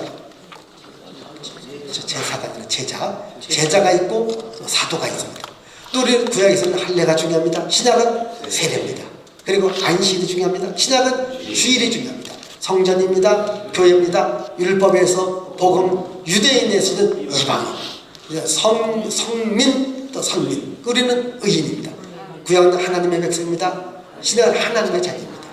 이렇게 있는 구약과 신약이 바뀌어지는 지금 옛 언약과 새 언약 이런 차이를 우리가 아는 것도 중요합니다. 자, 그 다음 자 읽어보십시다. 이제 유월절을 언제까지 지켜야 하는가? 구약의 유월절은 메시아가 되시는 예수님 오실 때까지 기념하며 지켰다. 신약의 성찬식은 그리스도가 되시는 예수님이 이 세상에 다시 오시는 날까지 지킨다. 그 다음 읽습니다. 구약의 백성들은 유월절을 지킴으로 메시아를 기다렸고 신약 이후의 백성들은 성찬식을 행함으로 메시아로 오신 예수님의 십자가의 죽음을 기념한다. 유월절에서 성찬식으로 바뀌었기 때문에 주님이 다시 오시는 그날까지 영원한 규례로 정하고 지켜야 한다. 예, 자 이제 또 넘어가십시다. 자, 유월절에 고기를 먹는 방법. 자, 유월절 양식을 날것으로나 삶아서 먹지 말라고 했다. 어떻게 먹는가? 예수님은 유월절에 어떻게 됐는가? 고린도전서 5장 7절을 읽습니다. 우리의 유월절에 곧 그리스도께서 희생이 되셨느니라. 자, 그 다음 보겠습니다. 자, 이사야 선지자는 메시아로 오실 분에 대해서 무엇이라고 예언했습니까? 자, 그 다음 또 읽습니다. 우리는 메시아가 되신 예수님 한 번을 믿는 것이다. 인간의 죄를 갖고 십자가에 피 흘림을 고통으로 죽으시고 3일 만에 부활하신 예수님만을 믿는 것이다. 여기에 다른 것이 섞이면 안 된다. 다른 이론이 좋아도 안 된다. 다른 이론, 다른 사과도 안 된다. 오직 십자가에 달려 고난당하신 예수님만이 나의 구주, 나의 그리스도, 나의 하나님이 되시는 믿어야 한다. 자, 여러분 저는 그렇게 봅니다. 우리의 설교 속에 우리의 신앙 속에 오직 예수님. 바울이 갈라디아서 1장에 다른 복음은 없다 이렇게 말합니다. 오늘 우리 설교 속에 오직 예수가 들어가야 돼요. 아멘. 오직 예수. 근데 오늘날 보면 이 설교 속에 또 성경 공부 속에 다른 것들이 많이 들어가요. 그러면 어찌 보면 화려하지만 힘이 없습니다. 여러분, 우리 목사님들의 저는 설교의 교과서가 어디 있는가? 복음서에 있고 예수님 말씀.